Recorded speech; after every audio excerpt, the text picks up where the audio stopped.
Hope आप सब अच्छे से होंगे, सब बढ़िया से तैयारी कर रहे होंगे। तो आज की जो वीडियो है वो क्लास 12th के लिए है, स्पेसिफिकली कि जो बच्चे बोर्ड की तैयारी कर रहे हैं, जो मतलब मेनली एनसीईआरटी बेस्ड है, प्रॉपर क्लास 12th की एनसीईआरटी बेस्ड है, जो बच्चे बोर्ड की तैयारी कर रहे हैं। तो इसमें हम करने वाले हैं हेलो एल्केन और हेलो एरीन्स, पूरा आपका समरी और उसके बोर्ड के जो कुछ पीवाईक्यू क्वेश्चंस हैं, जो बुक के क्वेश्चंस हैं, वो सारे क्वेश्चन मैंने कवर कराने की कोशिश करी है। तो सबसे पहली बात, आप लोगों का बहुत बहुत शुक्रिया, जो आप लोगों का रिस्पॉन्स आ रहा है, मुझे बहुत अच्छा लग रहा है कि हाँ इतने बच्चे सब्सक्राइब कर रहे हैं, इतने बच्चे कमेंट कर रहे हैं। तो यस, इस तरीके से मोटिवेशन करते रहिए ताकि मैं भी जल्दी से जल्दी वीडियो बनाऊं। ठीक है जी, चलिए अब हम स्टार्ट करते हैं बच्चा।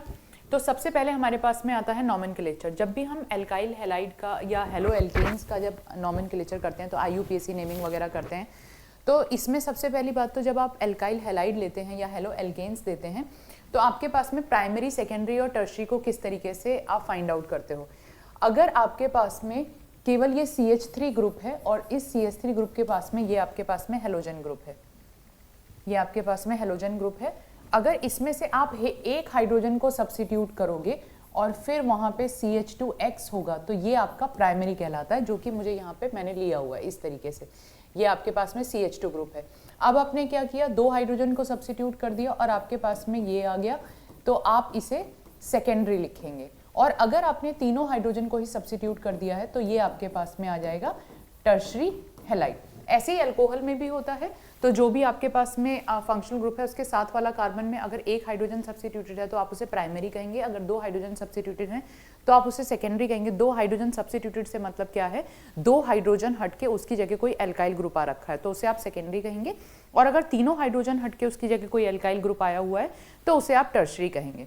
अब आप एलाइलिक, बेंजाइलिक और विनाइलिक और इनके ऊपर बहुत क्वेश्चंस आते हैं। तो सबसे पहले एलाइलिक में आपको पहले भी बता चुकी हूँ, अगर आपके पास में CH2 double bond CH CH2X है तो ये वाला ग्रुप आपका एलाइलिक कहलाता है, इसे आप एलाइलिक बोलते हैं। तो यहाँ पे ये जैसे कि क्वेश्चन है, अभी इस क्वेश्चन को हम यहाँ पे डिस्कस करेंगे।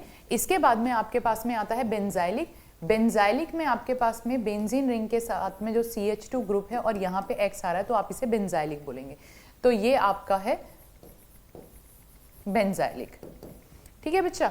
इसके बाद में अगर आपके पास में डायरेक्टली जो हेलोजन है वो डबल बॉन्ड से कनेक्टेड है, यानी कि इस तरीके से ये आपके पास में डबल बॉन्ड कनेक्टेड है, तो ये आपके पास में कहलाता है विनाइलिक, इसे आप बोलते हैं विनाइलिक।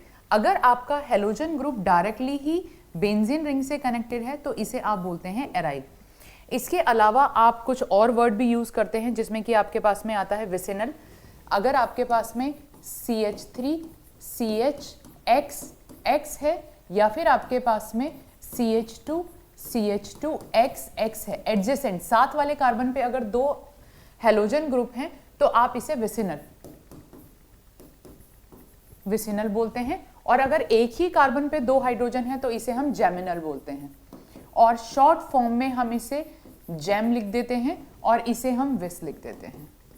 तो ये आपको याद होना चाहिए इस तरीके से, ठीक है। इसके बाद में अब ये क्वेश्चन हमें यहाँ पे दिया हुआ है, तो आपको इसमें क्वेश्चन में ये बताना था कि CH3 CH2 CH Cl CH3 ये किस तरीके से है, प्राइमरी है, सेकेंडरी है या टर्शरी है। तो आप ये देखो, ये वाला जो हेलोजन है वो इस कार्बन से अटैच है, ये आपके पास में क्लोरीन है, एक R ग्रुप आपके पास में ये वाला है। अगर आप इस तरीके से, तो एक R ग्रुप ये आ गया, एक R ग्रुप ये आ गया, एक हाइड्रोजन हो गया और एक हेलोजन हो गया। तो एक हाइड्रोजन प्रेजेंट है, यानी कि 2 सब्स्टिट्यूटेड हैं, तो ये वाला ग्रुप आपके पास में सेकेंडरी होगा। अब आप ये वाला देखो, यहाँ पे तो CH2 आ रहा है, देखते ही पता चल रहा है, और ये पूरे के पूरा R है, तो ये आपके पास में प्राइमरी होगा, ये आपके पास में प्राइमरी है। यहाँ पे आपके पास में जो इस कार्बन पे हेलोजन कनेक्टेड है उससे 3 मिथाइल ग्रुप हैं, तो ये आपके पास में हो गया टर्शरी। अब यहाँ पे जो क्लोरीन है वो CH डबल बॉन्ड से कनेक्टेड है, तो ये वाला ग्रुप आपके पास में हो गया विनाइलिक। और यहाँ पे आपके पास में जो हेलोजन है, इसको और थोड़ा ऊपर कर लेते हैं हम इस तरीके से, तो जो आपके पास में हेलोजन है वो CH हेलोजन है आपका, ये CH2 आ गया, फिर यहाँ पे ये CH आया, फिर यहाँ पे ये डबल बॉन्ड आया और ये यहाँ पे CH2 आया, तो ये आपका है एलाइलिक। और इसके ऊपर कई क्वेश्चन आए हैं लेटेस्ट में, इसके ऊपर एनाइलिक, विनाइलिक, बेंजाइलिक, एराइलिक के ऊपर काफ़ी क्वेश्चन आए हुए हैं, तो इसमें कोई कंफ्यूजन नहीं होना चाहिए, बहुत ही अच्छी तरीके से ये आपको क्लियर होना चाहिए, ठीक है। तो अगर मैं इसको थोड़ा सा ऐसे नीचे कर दूं ताकि ये आपका क्वेश्चन, तो ये आपके पास में एलाइलिक, विनाइलिक आ गए, तो ये नॉमेनक्लेचर होता है। बाकी आप इसमें जब नेमिंग करते हैं तो आप हेलो एल्केन करते हैं क्योंकि ये सब्स्टिट्यूट की फॉर्म में आता है। तो अब नेक्स्ट क्वेश्चन हमारे पास में आता है, ये प्रीवियस ईयर क्वेश्चन है, 2024 का ही क्वेश्चन है। Which of the following is allylic, आपको इसमें से एलाइलिक बताना है। तो आपको क्या करना है, आप ये देखो यहाँ पे हेलोजन देखो कौन से कार्बन से कनेक्टेड है। यहाँ पे जो हेलोजन कनेक्टेड है ये डबल बॉन्ड वाले कार्बन से कनेक्टेड है, जबकि यहाँ पे जो हेलोजन कनेक्टेड है यहाँ पे सिंगल बॉन्ड आ रहा है और यहाँ पे डबल बॉन्ड आ रहा है। तो आपको देखना क्या है, आप जब भी ग्रुप देखोगे तो आपको इस तरीके से देखना है, आपका ग्रुप यहाँ पे होना चाहिए और यहाँ पे आपका फंक्शनल ग्रुप होना चाहिए। अगर आपका फंक्शनल ग्रुप इस तरीके से डबल बॉन्ड से ही कनेक्टेड है तो ये वाला ग्रुप आपके पास में विनाइलिक है, ये आपका विनाइलिक है, ये एलाइलिक नहीं है। ये वाला जो कंपाउंड है ये आपके पास में एलाइलिक है, क्योंकि आप दोबारा देख लो, ये आपके पास में जो हेलोजन है ये सिग्मा बॉन्ड आ गया और फिर ये पाई बॉन्ड आ गया, तो ये वाला आपका ग्रुप आ गया इस तरीके से। अब एलाइलिक में आप कह रहे हो, आप ये भी कह सकते हो कि यहाँ पे एक और मिथाइल ग्रुप सब्स्टिट्यूटेड है, तो ये एक्चुअली ये वाला जो ग्रुप है ये आपके पास में सेकेंडरी विनाइलिक है, सेकेंडरी एलाइलिक है, क्योंकि इसमें मिथाइल ग्रुप यहाँ पे कनेक्टेड है, तो इस तरीके से आएगा। अब ये वाला क्वेश्चन आया हुआ, out of this one which example is the allylic halide, तो यहाँ पे भी आपको एक्स दे रखा था, एलाइलिक हेलाइड बताना है। तो हेलोजन ये सिग्मा बॉन्ड और ये आपका डबल बॉन्ड, और यहाँ पे हेलोजन डायरेक्टली कनेक्टेड है इस एक्स से, तो ये आपका हो गया विनाइलिक। ये वाला जो आपके पास में ग्रुप आएगा ये होगा विनाइलिक, और ये वाला जो आपके पास में ग्रुप होगा ये होगा एलाइलिक, ठीक है। तो ये, और इसमें विनाइलिक हेलाइड पूछा है तो ये आपका विनाइलिक हो गया। तो क्वेश्चन में ये 2017 का क्वेश्चन है, ये 2024 का क्वेश्चन है, तो इस तरीके के बहुत सारे क्वेश्चन आए हुए थे, तो मैंने एक पर्टिकुलर ये ले लिया कि आपको इस तरीके से क्वेश्चन पूछे जाते हैं, एलाइलिक, विनाइलिक, बेंजाइलिक। अच्छा एक चीज और, बेंजाइलिक में आपके पास में ये अगर आया तो ये बेंजाइलिक है, इस बेंजाइलिक में आपने, तो ये प्राइमरी बेंजाइलिक है आपके पास में। अगर यहाँ पे से एक ग्रुप हटा के आप आर ले आए तो इसे आप सेकेंडरी बेंजाइलिक बोलते हैं, और अगर आप दोनों हाइड्रोजन हटा के आर ग्रुप ले आए हैं तो इसे आप टर्शरी बेंजाइलिक बोलते हैं। तो इस तरीके से भी ये आपके पास में, ये तो ये सिंपल बेंजाइलिक है, ये आपके पास में बेंजाइलिक है, ये प्राइमरी बेंजाइलिक आपका कहलाएगा, और ये आपके पास में, ये आपका सेकेंडरी बेंजाइलिक कहलाएगा, और ये आपके पास में टर्शरी बेंजाइलिक कहलाएगा। तो इस तरीके से ये आपको पता होने चाहिए। नीचे वाला आपके पास में हो जाएगा टर्शरी बेंजाइलिक। अब आता है आपके पास में नेक्स्ट, नेमिंग आप करते कैसे हैं। नेमिंग करने का IUPAC नेमिंग जब भी आप करेंगे इस कंपाउंड की, तो आपके पास में IUPAC नेमिंग आएगी हेलो एल्केन, हेलो एल्केन। तो हेलोजन को आपको सब्स्टिट्यूट की फॉर्म में लाना है। अब ये जैसे NCERT का ये क्वेश्चन है, ये आपका JEE में भी आया हुआ है ये वाला क्वेश्चन, और ये आपका IUPAC नेमिंग का नीट में भी आया हुआ है, और ये वैसे भी बोर्ड के लिए भी इंपॉर्टेंट है। अब आपको ये कंपाउंड दिया था एक्चुअल में, यहाँ पे शायद आपको ढंग से दिखाई नहीं दे रहा होगा, तो मैं इसको बना देती हूँ HBr, और यहाँ पे आपको ये दे रखा है CH3 ये, और ये भी आपको दे रखा है CH3। ये आपको कंपाउंड दिया था, हमें इसकी IUPAC नेमिंग करनी है। जब भी आपको कंपाउंड की IUPAC नेमिंग करनी होती है, सबसे पहले आपको लॉन्गेस्ट चेन चूज करनी है which contain all the functional group, यानी कि आपको सबसे लंबी चेन चूज करनी है जिसमें कि आपके पास में सारे फंक्शनल ग्रुप आए। तो अब मैंने क्या किया, ये देखो लॉन्ग, अगर आपको इस तरीके से नहीं समझ आ रहा तो कार्बन को नंबरिंग देते हुए सिंपल कंपाउंड की फॉर्म में लिख लो, कोई दिक्कत नहीं है। आपके पास में एक कार्बन ये है, आपके पास में एक कार्बन ये है, एक कार्बन ये है, एक कार्बन ये है, एक कार्बन ये है, एक कार्बन ये है। पहले आप इसको बना दो, तो 1 2 3 4 5, 1 2 3 4 5। अब आपके सेकेंड पोजीशन पे ब्रोमीन है, ये आपके पास में सेकेंड पोजीशन पे ब्रोमीन आ गया, और जो फर्स्ट वाला कार्बन था यहाँ पे आपके पास में डबल बॉन्ड था, ठीक है। ये आपके पास में एक्चुअल में कंपाउंड आ गया। अब आपको क्या करना है, IUPAC नेमिंग करनी है। ये आपके पास में लॉन्ग चेन आ गई, नंबरिंग आप वहां से शुरू करेंगे जहां से डबल बॉन्ड पास में होगा, यानी कि आप इसकी नंबरिंग शुरू करोगे यहाँ से 1 2 3 4 5। 4 पे ब्रोमो ग्रुप है और बाकी आपका पेंट इन है, तो आपके पास में कंपाउंड का नेम आएगा 4 ब्रोमो पेंट। कौन सी पोजीशन पे डबल बॉन्ड है, 1 पोजीशन पे डबल बॉन्ड है, तो पेंट 1 इन, पेंट 1 इन, ये आपके पास में इस कंपाउंड का नेम आ गया। अब अगले कंपाउंड का करते हैं। इसमें मैं बिना लॉन्ग चेन वैसे बनाए हुए, चलिए आप जैसे करना चाहते हैं आप वैसे करिए। तो सबसे पहले आपको लॉन्गेस्ट चेन चूज करनी है, 1 2 3 4 ये लॉन्ग चेन आएगी। अगर मैं 1 2 3 4 पर ये वाली आपकी लॉन्ग चेन नहीं हो सकती है क्योंकि इसमें आपका डबल बॉन्ड नहीं है। आपको लॉन्ग चेन वो चूज करनी है जिसमें सारे फंक्शनल ग्रुप आए, यानी कि लॉन्ग चेन आपके पास में यही बनेगी। अगर आप इसको लोगे तो केवल 3 है, यहाँ से आपके पास में 1 2 3 4, तो ये आपकी लॉन्गेस्ट चेन हो गई। लॉन्गेस्ट चेन जब आपको पता चल गई तो नंबरिंग आपको वहां से शुरू करनी है जहां से फंक्शनल ग्रुप पास में हो, यानी कि 1 2 3 4। अब आप कहोगे ब्रोमो का फंक्शनल ग्रुप क्यों नहीं ले रहे हो? क्योंकि ब्रोमीन सब्स्टिट्यूट की फॉर्म, ब्रोमीन सब्स्टिट्यूशन की फॉर्म में आता है, वो मेन फंक्शनल ग्रुप की फॉर्म में नहीं आता है। तो यहाँ पे आपके पास में आएगा 3 पे ब्रोमो है तो आपका कंपाउंड होगा 3 ब्रोमो। उसके बाद में ब्यूट, अब मिथाइल भी है, सेकंड पोजीशन पे मिथाइल ग्रुप भी है। पहले ब्रोमो लिखेंगे फिर मिथाइल लिखेंगे क्योंकि अल्फाबेटिकली बी को इंपॉर्टेंस मिलती है। तो आपके पास में आएगा 3 ब्रोमो 2 मिथाइल, 2 मिथाइल। इसके बाद में आपके पास में आएगा ब्यूट। कौन सी पोजीशन पे डबल बॉन्ड है? 1 पोजीशन पे डबल बॉन्ड है, ब्यूट 1 इन, या फिर आप इसे ब्यूट इन भी लिख सकते थे। उसमें जरूरी नहीं है कि आपको 1 को स्पेसिफाई करना है, तो 1 को हम कई बार स्पेसिफाई नहीं करते हैं, 1 को हम डायरेक्टली इसी तरीके से लिख देते हैं। तो ये आपके पास में आ जाएगा ब्यूट 1 इन। तो ये आपके पास में हो गई IUPAC नेमिंग। इसके बाद में आता है कंपाउंड की, जो जितने भी आपके पास में हेलोजन वाले कंपाउंड है। फॉर एग्जांपल मैंने ले लिया CH3F है, मेरे पास में CH3Cl है, CH3Br है, और फिर हमारे पास में आएगा CH3I। अब सबसे पहले बात करते हैं बॉन्ड लेंथ की, क्योंकि तीनों में मिथाइल ग्रुप सेम है तो बॉन्ड लेंथ मिथाइल ग्रुप के अकॉर्डिंग डिफाइन नहीं होगी। बॉन्ड लेंथ डिफाइन होगी आपके हेलोजन के अकॉर्डिंग। हेलोजन जिसका साइज सबसे बड़ा होगा उसकी बॉन्ड लेंथ सबसे ज्यादा होगी। देखो रीजन कैसे है, अगर आप इसको इस तरीके से ड्रॉ करते हो कि मिथाइल ग्रुप तो आपका तीनों में सेम है, ये तीनों में मिथाइल ग्रुप सेम है, पर जो आपका हेलोजन है, हेलोजन का साइज चेंज होता जा रहा है। यानी कि पहले में जो आपका हेलोजन है वो सबसे छोटा है ये, फिर उसके बाद में आपका हेलोजन बड़ा हो गया, फिर उसके बाद में आपका हेलोजन और बड़ा हो गया इस तरीके से, और आयोडीन में आपके पास में जो हेलोजन है वो सबसे बड़ा हो गया। तो अगर आप बॉन्ड लेंथ निकालोगे, इनके बीच की सेंटर की डिस्टेंस निकालोगे, तो फ्लोरीन की सबसे, फ्लोराइड वाले कंपाउंड की सबसे छोटी है और आयोडाइड वाले कंपाउंड की सबसे लॉन्गेस्ट है। तो बॉन्ड लेंथ को अगर आप स्पेसिफाई करोगे तो बॉन्ड लेंथ आपके पास में आएगी इस तरीके से। ये हो गया पहला bond length. Bond length inversely proportional to bond enthalpy. Bond length जितनी ज्यादा होगी बॉन्ड एंथैल्पी उतनी ही कम होगी। पहली बात, बॉन्ड एंथैल्पी क्या होती है? The amount of energy required to break the bond. तो आपके पास में bond length inversely proportional to bond enthalpy. Bond length जितनी ज्यादा होती है बॉन्ड एंथैल्पी उतनी ही कम होती है, वो बॉन्ड उतने ही इजीली टूट जाता है। इसीलिए आपका सिंगल बॉन्ड के लिए आपको सबसे कम एनर्जी चाहिए, डबल बॉन्ड के लिए उससे ज्यादा, और ट्रिपल बॉन्ड के लिए सबसे ज्यादा। तीनों बॉन्ड को तोड़ना पड़ेगा वहां पे। तो अगर मैं यहाँ पे बॉन्ड एंथैल्पी की बात करूं तो बॉन्ड एंथैल्पी का जो पूरा केस है वो रिवर्स हो जाएगा।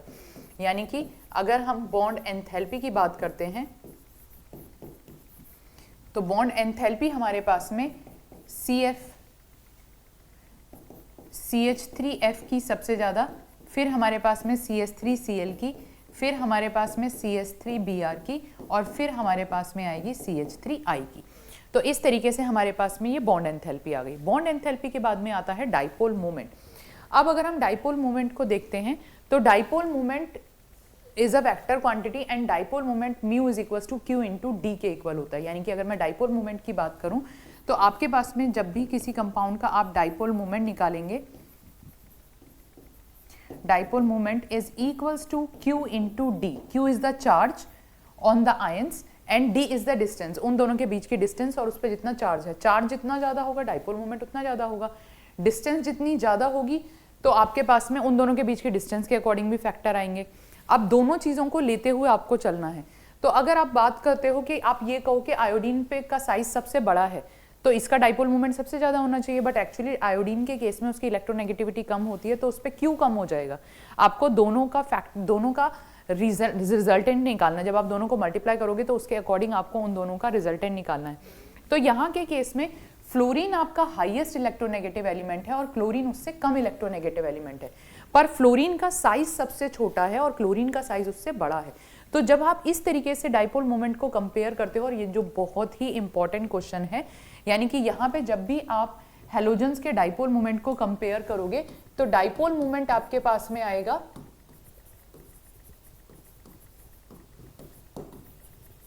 बहुत इंपॉर्टेंट क्वेश्चन है एग्जाम के लिए, हर एग्जाम के लिए। आप जेई की एग्जाम तैयारी कर रहे हैं, नीट की तैयारी कर रहे हैं, या फिर आप सीबीएसई के लिए एग्जाम देने जा रहे हैं, तो हर एग्जाम के लिए बहुत इंपॉर्टेंट है। तो अगर आप डाइपोल मोमेंट की बात करते हैं तो CH3Cl का डाइपोल मोमेंट CH3F से ज्यादा होगा, फिर आपके पास में डिक्रीज होता चला जाएगा CH3Br और फिर आपके पास में आएगा CH3I। तो इस तरीके से आपके पास में ये डाइपोल मोमेंट आप कंपेयर कर सकते हो। तो ये डाइपोल मोमेंट के बाद में अब अगर डाइपोल मोमेंट में भी मैं बात करूं कि मुझे कंपाउंड दे रखा है, फॉर एग्जांपल मेरे पास में कंपाउंड है CH3Cl, CH2Cl2, CHCl3 और CCl4।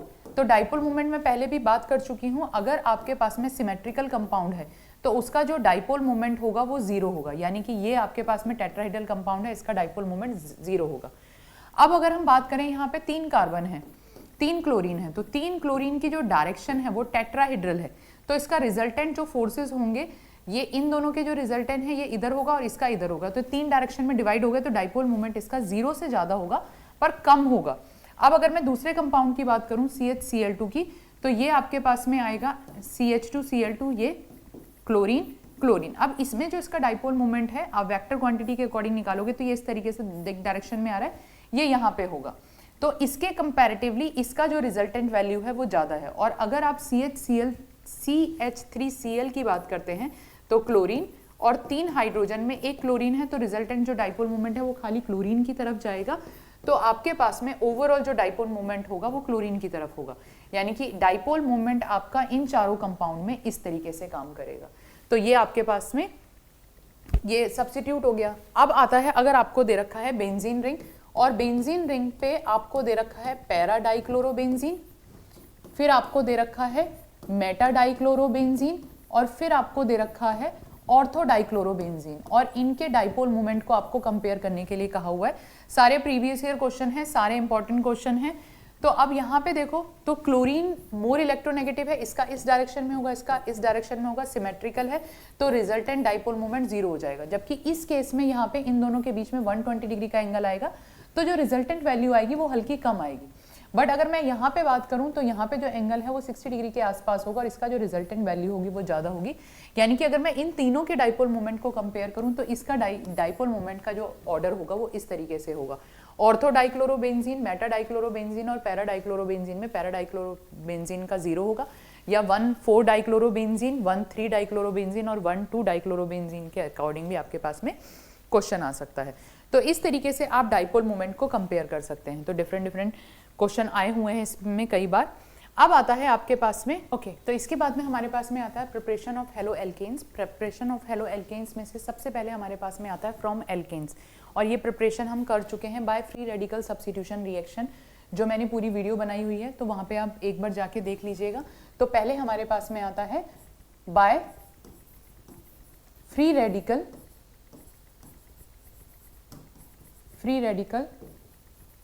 सब्स्टिट्यूशन रिएक्शन, और वहां पे हमने किया था less selective, less reactive, more selective, more reactive, less selective. यानी कि अगर आप रिएक्शन करा रहे हो, आपको ये कोई कंपाउंड दिया है और इसमें आप रिएक्शन करा रहे हो, Cl2 की रिएक्शन करा रहे हो सनलाइट के प्रेजेंस में, आप इसे सनलाइट लिख सकते हो, आप इसे HNu लिख सकते हो, या फिर आप इसे हीट भी लिख सकते हो। ऐसे ही आप Br2 की रिएक्शन करा रहे हो HNu की प्रेजेंस में या फिर हीट करने पर, तो ये फ्री रेडिकल सब्स्टिट्यूशन रिएक्शन काम करेगी। और फ्री रेडिकल सब्स्टिट्यूशन रिएक्शन में मोर रिएक्टिव, लेस सेलेक्टिव, यानी कि जब आप क्लोरीन के साथ रिएक्शन करा रहे हो तो आपको 2 तरीके के प्रोडक्ट मिलेंगे, एक तो आपके पास में ये क्लोरीन बनेगा और एक आपके पास में ये क्लोरीन बनेगा, और दोनों की पॉसिबिलिटी ऑलमोस्ट सेम होती है 45 और 55% के आसपास। पर जब आप ब्रोमीन के साथ रिएक्शन करा रहे हो तो इस केस में स्पेसिफिकली आपके पास में, क्योंकि ब्रोमीन लेस रिएक्टिव है, मोर सेलेक्टिव होगा, तो आपके पास में एक मेजर प्रोडक्ट केवल यही बनेगा, क्योंकि ये हाईली सेलेक्टिव रिएक्शन है, फ्री रेडिकल सब्स्टिट्यूशन रिएक्शन है, तो ये आपके पास में उसी तरीके से काम करेगी। मैकेनिज्म मैंने करा रखी है फ्री रेडिकल सब्स्टिट्यूशन रिएक्शन, वहाँ पे आप जाके पूरी मैकेनिज्म देख लो, पूरी थ्योरी एक्सप्लेन की हुई है। इसीलिए मैंने वो वाली वीडियोस पहले बना दी थी, क्योंकि यहाँ पे आपको सीबीएसई में इतनी डिटेल में नहीं दे रखा, बट इसमें से जिन बच्चों को बहुत डिटेल में पढ़ना है तो आप वहाँ से वीडियोस जाके देख लो, मैंने पूरी डिटेल करा रखी है, पूरी एक वीडियो बनाई है उस पर। इसके बाद में आता है फ्रॉम एल्कीन्स। एल्कीन्स में आपके पास में माना ये आपके पास में कंपाउंड दिया है, एल्कीन में आप एडिशन रिएक्शन कराएंगे, आपने HBr के साथ रिएक्शन कराई तो Markovnikov's rule regioselective reaction होगी। और आपके पास में जो ब्रोमीन है, in the addition reaction of alkene negative part of reagent goes on that carbon where the number of hydrogen atom are less. अब अगर आप इस रिएक्शन में देखो, इस कंपाउंड में देखो, तो यहाँ पे एक H है, ये CH3 है, ये CH3 है और ये CH3 है। तो ये जो आपके पास में ये वाले दो कार्बन हैं, इस वाले कार्बन के पास एक हाइड्रोजन है और इस वाले कार्बन के पास में एक भी हाइड्रोजन नहीं है, तो ब्रोमीन आपका उस पोजीशन पे जाके अटैक करेगा जहां पे हाइड्रोजन कम है, यानी कि आपके पास में स्पेसिफिकली जो प्रोडक्ट बनेगा वो ये बनेगा। ये आपके पास में अकॉर्डिंग टू मार्कनी-कॉप्स रूल, ये भी मैंने करा रखी है, फ्री रेडिकल एडिशन रिएक्शन पूरी मैकेनिज्म करा रखी है। कार्बोकेटाइन बनेगा, मार्कनी-कॉफ एडिशन रिएक्शन जब आप HBr के साथ कराते हैं और कार्बोकेटाइन जब भी बनता है तो हमेशा रीअरेंजमेंट की पॉसिबिलिटी होती है। ये हो गया। बट अगर आप इसी रिएक्शन को पर ऑक्साइड के प्रेजेंस में करा दो, यानी कि आप HBr के साथ ही रिएक्शन करा रहे हो पर आप पर ऑक्साइड के प्रेजेंस में करा रहे हो, तो मैं इसको ऐसे लिखने की बजाय अगर मैं इसे ऐसे लिख दूं कि ये हमारे पास में कंपाउंड है, यहाँ पे मैंने HBr के साथ कराई और यहाँ पे मैंने HBr इन प्रेजेंस ऑफ पर ऑक्साइड कराई, ये आपके पास में पर ऑक्साइड के साथ में, और HBr की ही पर ऑक्साइड के साथ में रिएक्शन, पर ऑक्साइड की प्रेजेंस में HBr का ही मेन एंटी मार्कनी-कॉफ के अकॉर्डिंग काम करता है। तो यहाँ पे जो आपके पास में प्रोडक्ट आएगा वो according to anti Markovnikov rule आएगा। Negative part of the reagent goes on that carbon where the number of hydrogen atom are more, यानी कि यहाँ पे जो आपके पास में प्रोडक्ट आएगा वो ये वाला प्रोडक्ट आएगा, ब्रोमीन यहाँ पे आके अटैच होगा। देखो बहुत अच्छा खासा डिफरेंस है, यहाँ पे आपके पास में ब्रोमीन यहाँ पे आके अटैच हुआ है और यहाँ पे आपके पास में ब्रोमीन यहाँ पे आके अटैच हुआ है। तो ये वाली जो रिएक्शन है ये अकॉर्डिंग टू मार्कनी-कॉफ्स रूल के अकॉर्डिंग काम कर रही है आपकी, ये आपकी मार्कनी-कॉफ्स रूल के अकॉर्डिंग काम कर रही है, और ये वाली जो रिएक्शन है ये आपकी एंटी मार्कनी-कॉफ्स रूल के अकॉर्डिंग काम कर रही है। तो ये आपको ध्यान रखना है कि कौन कौन सी कंडीशंस हैं जिसमें आपके पास में डिफरेंट डिफरेंट प्रोडक्ट बनेंगे। और अगर डिटेल में चाहिए तो वीडियो बनाई हुई है, वहां से जाके देख लेना, ये अलग वीडियो है एडिशन रिएक्शंस ऑफ एल्कीन की। तो दोनों के केस में आपके पास में हेलोजन का, यहाँ पे भी आपके पास में हेलो एल्केन बना है, यहाँ पे भी आपके पास में हेलो एल्केन बना है, डिफरेंट डिफरेंट टाइप के हेलो एल्केन्स बने हैं। रिजियो सेलेक्टिव रिएक्शन है, ये क्वेश्चन आपका 2024 का ही आया हुआ है, इसीलिए मैंने यहाँ पे लिया है। Draw the structure of monohalo product in each of the following. सबसे पहली बात, मोनोहेलोजिनेशन हो रहा है। मोनोहेलोजिनेशन का मतलब केवल एक ही बार में हेलोजन ऐड हो रहा है, मोनोहेलोजन प्रोडक्ट हो रहा है। पर अगर आप एल्काइन ले लो, फॉर एग्जाम्पल मैं यहाँ पे ये ले लेती कि CH ट्रिपल बॉन्ड CH, तो आपने पहले HBr कराया, और अगर आप चाहते हो कि मैं इसे मार्कनी-कॉफ रूल के अकॉर्डिंग हम करें तो मार्कनी-कॉफ रूल के अकॉर्डिंग कर लेते हैं। माना हमें ये प्रोडक्ट दिया है, HBr के साथ आपने रिएक्शन कराई तो आपको मिलेगा RC, according to Markovnikov rule के अकॉर्डिंग रिएक्शन होगी, negative part of the reagent goes on that carbon where the number of hydrogen atom are less. तो यानी कि आपके पास में जो ब्रोमीन है, ब्रोमीन आपका यहाँ पे आके अटैच होगा और यहाँ पे आपके पास में CH2 डबल बॉन्ड आ जाएगा। दोबारा कराओगे, दूसरा स्टेप भी कराओगे तो आपके पास में यहाँ पे HBr दोबारा ऐड होगा, वही मार्कनी-कॉफ रूल के अकॉर्डिंग काम करेगी, तो यहाँ पे Br आएगा, यहाँ पे आपके पास में Br आएगा और यहाँ पे आपके पास में CH3 हो जाएगा। एक ही कार्बन पे दो हेलोजन ग्रुप आए हैं तो ये आपके पास में जेमिनल हैलाइड बनेगा, जेम वाला बनेगा। अगर दो कार्बन पे अलग अलग आता तो फिर वो आपके पास में विसिनल बनता है। अब आपके पास में यहाँ पे HBr है, मार्कनी-कॉफ रूल के अकॉर्डिंग रिएक्शन होगी, negative part of the reagent goes on that carbon where the number of hydrogen atom are less. अब यहाँ पे आता है कंफ्यूजन, यहाँ पे आपके पास में CH2 और CH है तो वैसे भी आपको पता चल रहा है, बहुत इजीली पता चल रहा है, बट आप मैकेनिज्म करते हो, अगर मैं इसमें भी ऐसे कर दूं, फॉर अभी तो चलो मैं इस वाले क्वेश्चन को तो मैं इसी तरीके से कर देती हूँ, तो यहाँ तो आप डायरेक्टली मार्कनी-कॉफ रूल को फॉलो करो और आप यहाँ पे CH3 यहाँ पे लगा दो और यहाँ पे Br लगा दो। बट क्वेश्चन मैं इस तरीके से ना देकर, अगर मैं थोड़ा सा टफ पेपर बनाऊं तो मैं क्वेश्चन ऐसे भी तो दे सकती हूँ, मैंने यहाँ पे CHR लगा दिया, कोई भी R ग्रुप यहाँ पे अटैच करा दिया, तो अब आप क्या करोगे, अब आपके पास में जो प्रोडक्ट बनेगा वो भी अलग है। तो यहाँ पे मेरे पास में ये R दोनों के पास में एक एक H है, तो मार्कनिकॉफ रूल आप यहाँ पे काम कैसे करोगे? अब यहाँ पे रट्टाफिकेशन काम नहीं करेगा, यहाँ पे आपको मैकेनिज्म आनी चाहिए। मैकेनिज्म किस तरीके से आएगी? जब आप इसकी HBr के साथ रिएक्शन कराओगे तो फर्स्ट स्टेप में प्रोटॉन ऐड करेगा और प्रोटॉन उस वाले कार्बन पे जाके ऐड करेगा जब आपका जो कार्बोकेटाइन है वो स्टेबल कार्बोकेटाइन बनेगा, यानी कि ये जो पाई बॉन्ड है ये H को एब्स्ट्रैक्ट करेगा और यहाँ पे जो आपके पास में कार्बोकेटाइन बनेगा वो कौन सा कार्बोकेटाइन स्टेबल बनेगा? CH2R पॉजिटिव, क्योंकि ये बेंजाइल कार्बोकेटाइन है, ये आपके पास में बेंजाइलिक कार्बोकेटाइन है। तो बेंजाइलिक कार्बोकेटाइन को प्रेफरेंस मिलेगी तो ये आपका कार्बोकेटाइन बनेगा और फिर जो Br नेगेटिव है वो कहीं से भी अटैक कर सकता है, above the plane, below the plane, तो आपके पास में रेसिमिक मिक्सचर बनेगा। SN1 और SN2 मैंने आपको पूरी करा रखी है, पर ये तो एडिशन रिएक्शन है, SN1 और SN2 नहीं, ये तो एडिशन रिएक्शन है। तो अब एडिशन होगा, एडिशन में नेक्स्ट स्टेप में न्यूक्लियोफाइल ऐड करेगा, तो न्यूक्लियोफाइल ऐड बैक साइड और फ्रंट साइड कहीं से भी अटैक कर सकता है। अब आती है यूवी लाइट के प्रेजेंस में।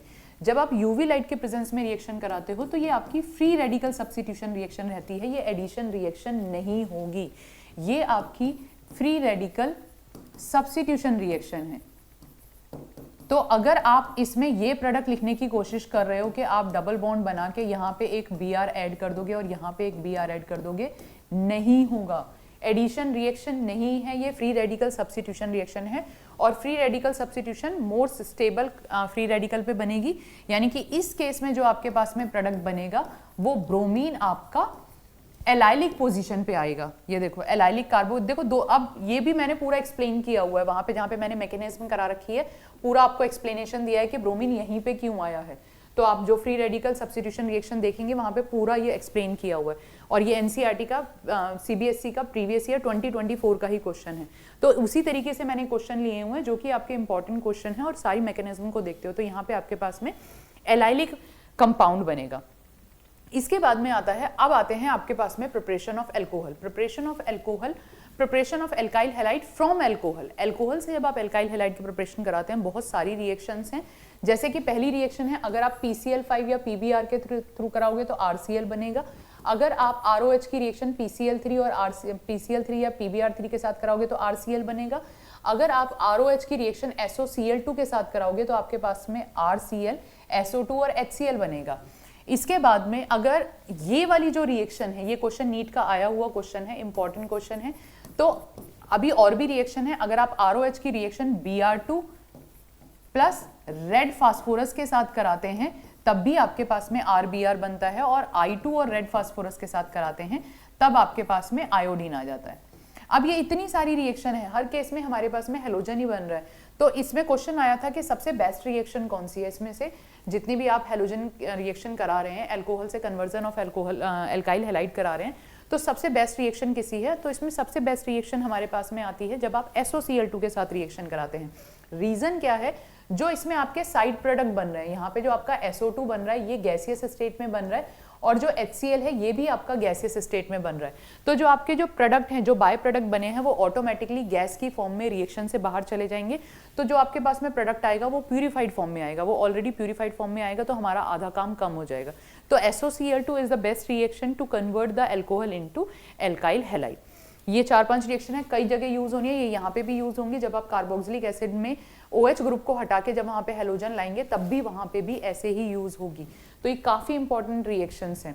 इसके बाद में आता है आपको, अभी तक जो हमने करा या तो हम क्लोरीन बना रहे हैं, ब्रोमीन बना रहे हैं, अभी आपने कोई भी रिएक्शन ऐसी नहीं करी है जिसमें मैंने फ्लोरीन बनाया, आयोडीन की बस ये रेड फास्फोरस वाली करी थी।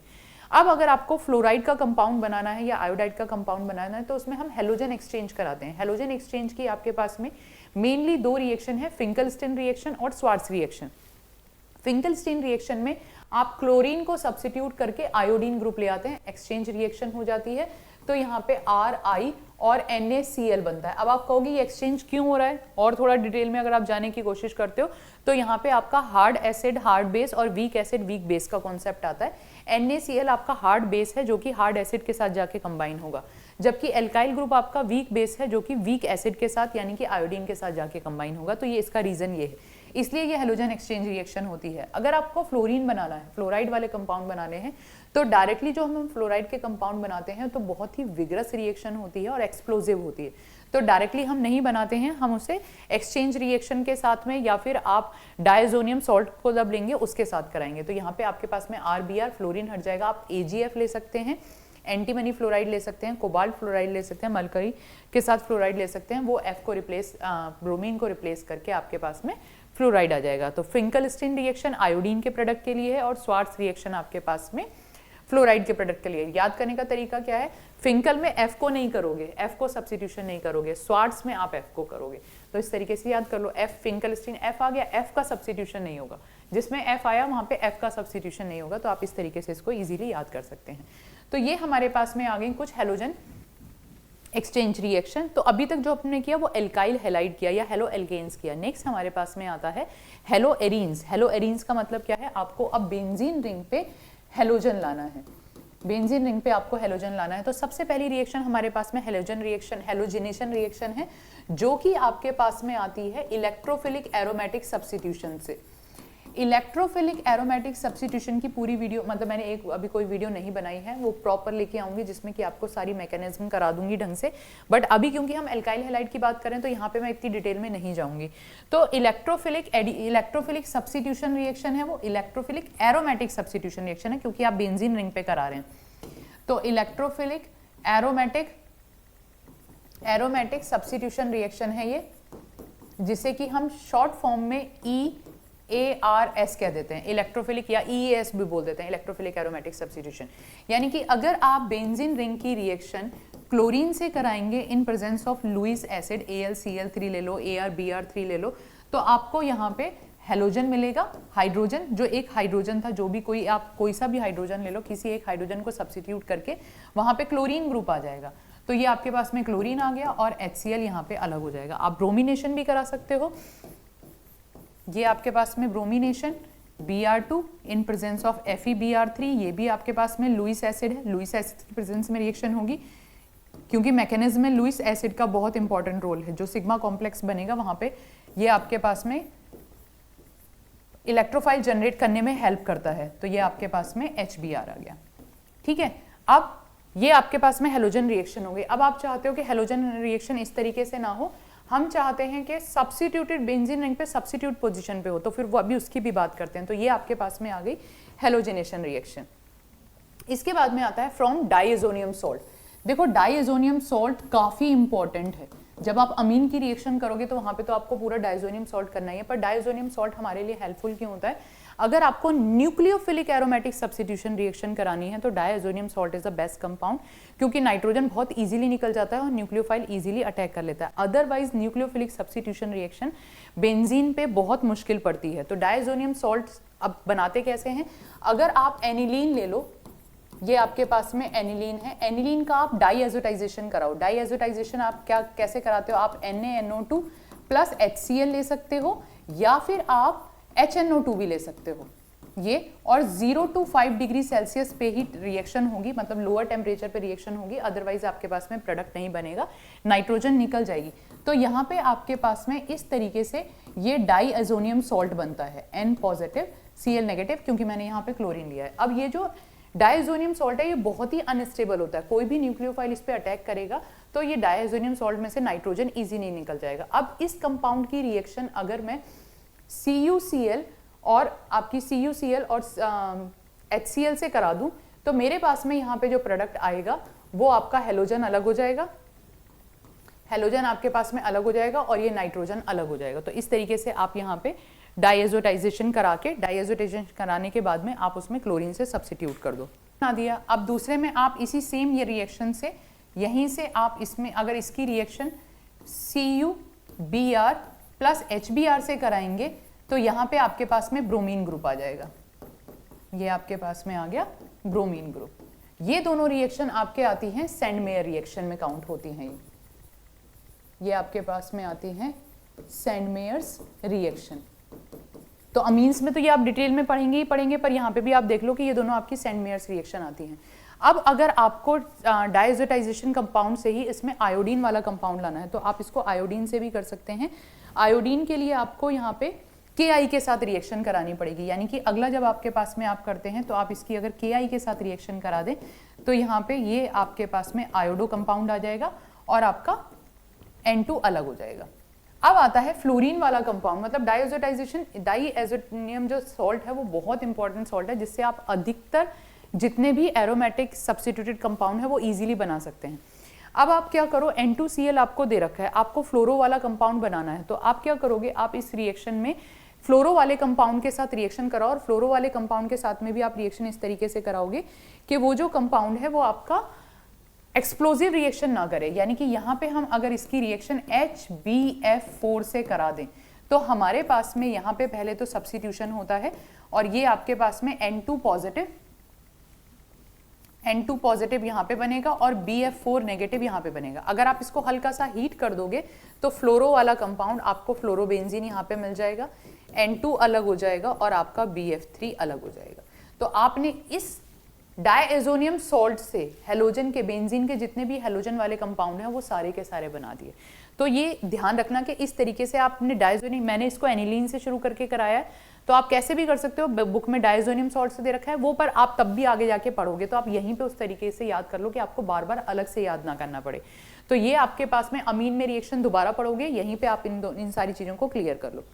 अब यहाँ पे मैंने सेंड में रिएक्शन करी है, अगर मैं इसी कंपाउंड में CuCl ना लेके खाली कॉपर ले लूँ तो वो आपकी गैटरमैन रिएक्शन हो जाती है। यानी कि अगर मैं यहाँ पे इसको इस तरीके से कर दूं कि मैंने आपका डायजोनियम सॉल्ट लिया है, नेक्स्ट पेज पे ले लेते हैं हम इसको, तो नेक्स्ट पेज पे मैंने यहाँ पे डायजोनियम सॉल्ट ही मैं डायरेक्टली ले रही हूँ, N triple bond positive Cl negative, और अगर मैं इसमें Cu प्लस HCl ले लूँ और Cu प्लस HBr ले लूँ, तो इस केस में मेरे पास में यहाँ पे बनेगा क्लोरोबेंजीन ही, और यहाँ पे मेरे पास में बनेगा ब्रोमोबेंजीन। बट इस रिएक्शन का नाम सैंडमेयर रिएक्शन नहीं है, ये आपकी गैटरमैन रिएक्शन है, ये आपकी गैटरमैन रिएक्शन है। तो इस तरीके से आप थोड़ा सा ध्यान रखना, अगर CuCl दिया है, मतलब Cu का सॉल्ट दिया है, तो वो आपकी सैंडमेयर रिएक्शन है, और खाली कॉपर दे रखा है तो वो आपकी गैटरमैन रिएक्शन है। तो ये आपके पास में आ गई आपके हेलोएरिन्स की प्रिपरेशन। तो यहाँ से हमने किया था हेलोजिनेशन करा दिया, ये आपके पास में फर्स्ट हो गई। सेकेंड हमारे पास में आ गया फ्रॉम डायजोनियम सॉल्ट। इसके बाद में आता है हमारे पास में फिजिकल प्रॉपर्टीज। नेक्स्ट हमारे पास में आता है फिजिकल प्रॉपर्टी। फिजिकल प्रॉपर्टी में सबसे पहले हमारे पास में आता है मेल्टिंग पॉइंट और बॉइलिंग पॉइंट। मेल्टिंग पॉइंट जो हमारे पास में होता है, मेल्टिंग पॉइंट डिपेंड करता है इंटरमॉलिकुलर फोर्सेस। आपके पास में अगर मेल्टिंग पॉइंट बॉइलिंग पॉइंट अगर आपको दिया है तो बॉइलिंग पॉइंट हमेशा डिपेंड करता है इंटरमॉलिकुलर फोर्सेस पे। इंटरमॉलिकुलर फोर्सेस आपके पास में है dipole dipole forces, ion dipole forces, ion induced dipole forces, dipole induced dipole forces और लंडन फोर्सेस। तो यहाँ पे जो बॉइलिंग पॉइंट डिपेंड करता है वो आपका डिपेंड करता है इंटर मॉलिकुलर फोर्सेस पे। तो इंटरमॉलिकुलर फोर्सेस जितने स्ट्रॉन्ग होंगे आपका बॉइलिंग पॉइंट उतना ही ज़्यादा होगा। ठीक है, दूसरा आपके पास में आता है मेल्टिंग पॉइंट।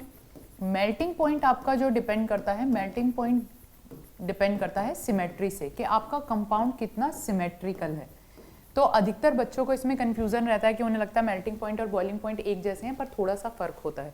अब हम पहले बात करते हैं बॉइलिंग पॉइंट की। बॉइलिंग पॉइंट में सबसे पहले मैं ले रही हूँ जो एग्जाम्पल, अलग अलग एग्जाम्पल लेके लूंगी ताकि आपको बिल्कुल क्लियर हो जाए, कोई भी क्वेश्चन आए आप इजीली कर सको।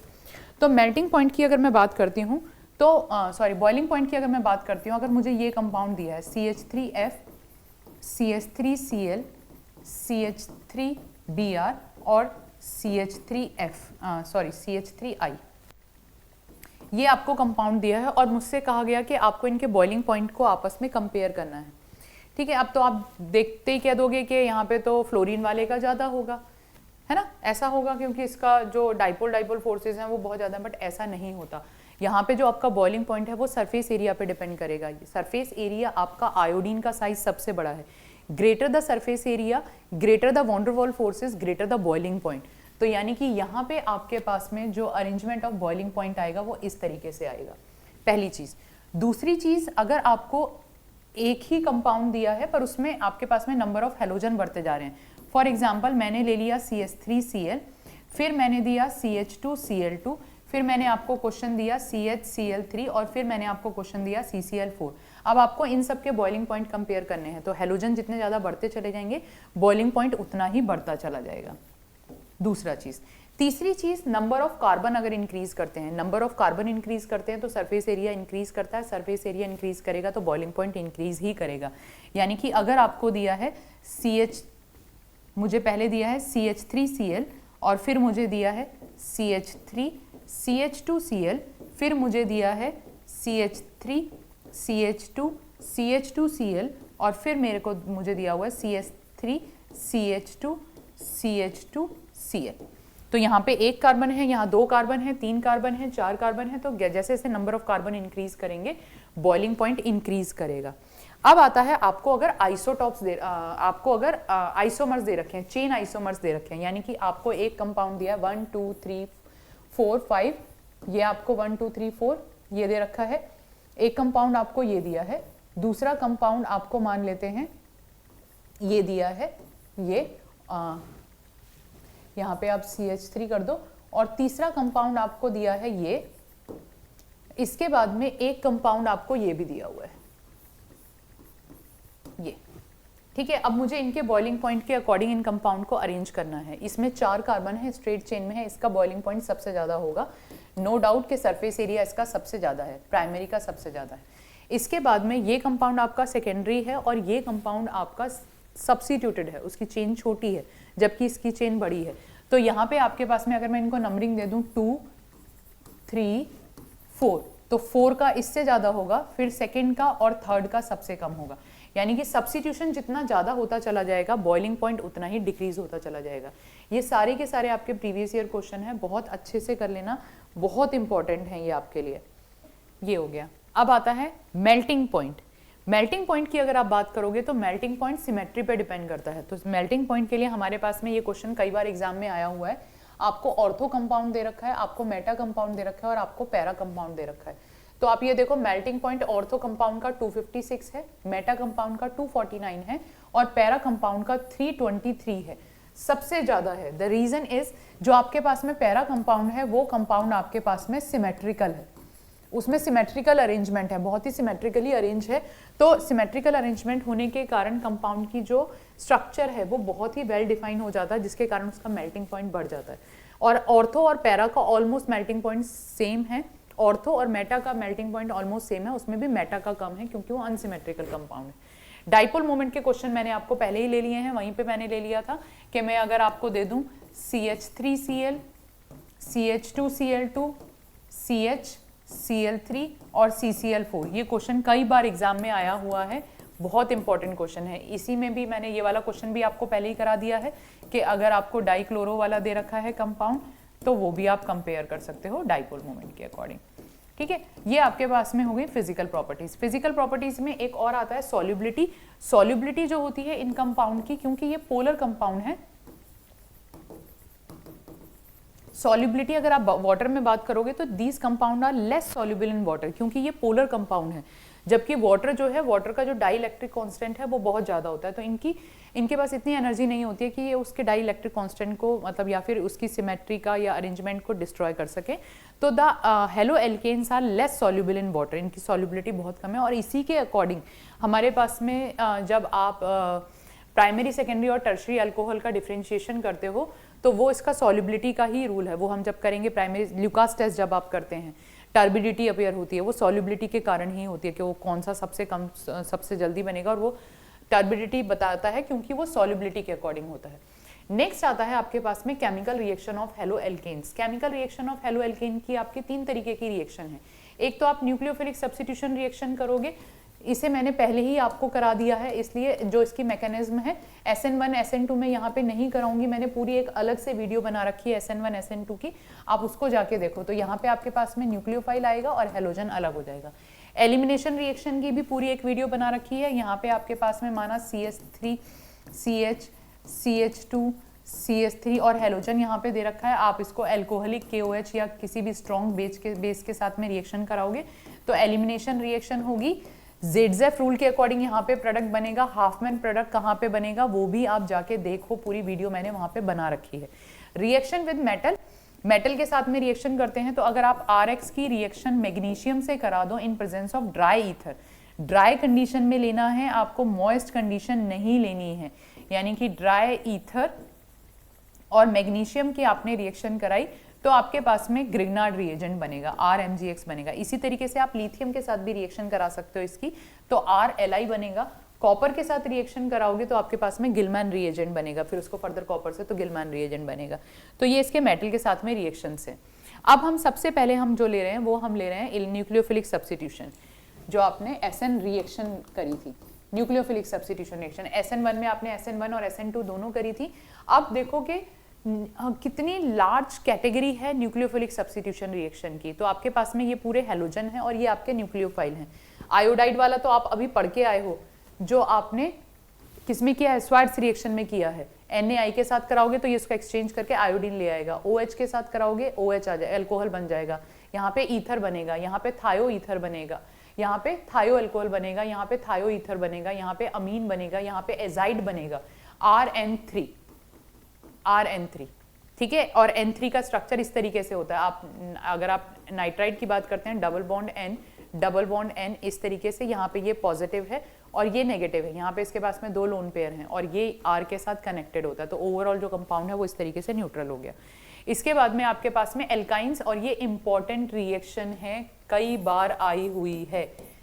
ये आपके NCERT के अगर आप कन्वर्जन्स करोगे वहां पे भी आपको दे रखा है। फॉर एग्जाम्पल मैं आपको क्वेश्चन दे दूं कि मुझे क्लोरोमीथेन दिया है और मुझे क्लोरोमीथेन को कन्वर्ट करना है प्रोपाइन ब्यूटाइन में कन्वर्ट करना है, तो आप इस रिएक्शन को कैसे करोगे? इस रिएक्शन को करने के लिए आपको क्या लेना पड़ेगा? आप ले लो क्लोरो, यहाँ पे आप मिथाइल क्लोराइड ले लो, CH3Cl, और आप एल्काइन ले लो। फॉर एग्जाम्पल मैंने एल्काइन ले लिया CH3C ट्रिपल बॉन्ड CH। अब अगर इसकी रिएक्शन आप सोडामाइड से कराओगे NaNH2, जो कि बहुत स्ट्रॉन्ग बेस है, एसिडिक प्रोटॉन निकाल लेगा, तो यहाँ पे CH3C triple bond C negative Na positive बनेगा और अमोनिया अलग हो जाएगा। अब ये आपका न्यूक्लियोफाइल की तरह काम कर रहा है। जो C नेगेटिव है ये न्यूक्लियोफाइल की तरह काम करेगा, तो ये C नेगेटिव आपका यहाँ पे अटैक करेगा तो और Cl निकल जाएगा, तो आपके पास में यहाँ पे CH3C triple bond C CH3 बन गया और आपके पास में Cl नेगेटिव अलग हो गया। तो ये आपका कन्वर्जन रिएक्शन, कन्वर्जन NCERT में दे रखा है।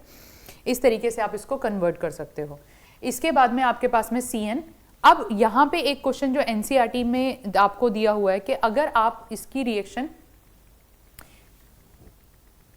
माना आपको एल्काइल हैलाइड दिया है और एल्काइल हैलाइड की रिएक्शन अगर आप AgCN के साथ और KCN के साथ कराते हो, आपने रिएक्शन कराई AgCN के साथ में और अगर आपने रिएक्शन कराई KCN के साथ में, तो आपको देख के लगेगा कि CN बनेगा, बट ऐसा नहीं है, दोनों में अलग अलग प्रोडक्ट बनते हैं। जब आपके पास में KCN होता है तो KCN आपके पास में आयोनिक कंपाउंड है, वो K पॉजिटिव और CN नेगेटिव बनाता है। तो इसमें जो आपका C है, CN नेगेटिव में कार्बन के पास में नेगेटिव चार्ज है, इसके पास एक लोन पेयर है, यानी कि जो बॉन्डिंग है वो इस तरीके से है।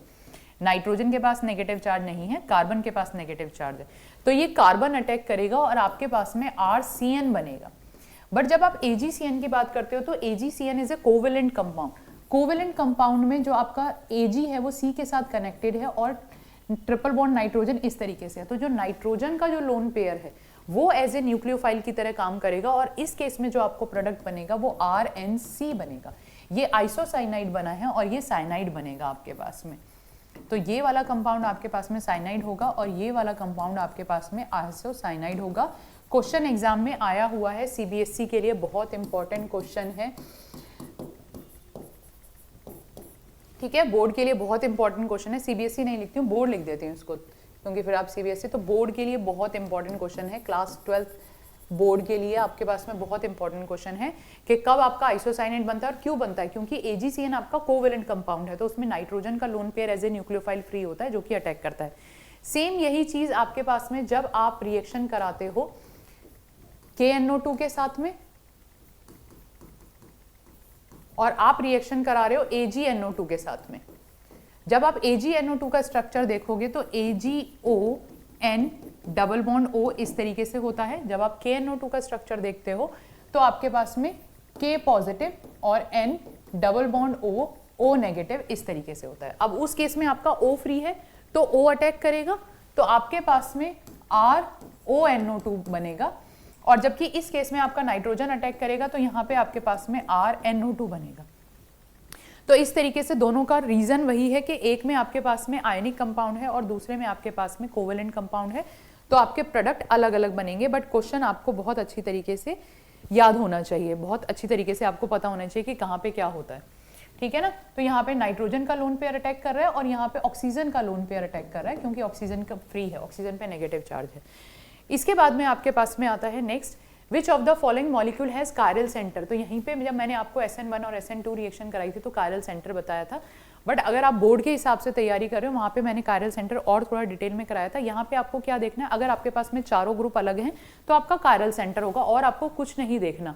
Which of the following molecule has a chiral centre, तो आपको जो भी दे रखा है उसके चारों ग्रुप देखो।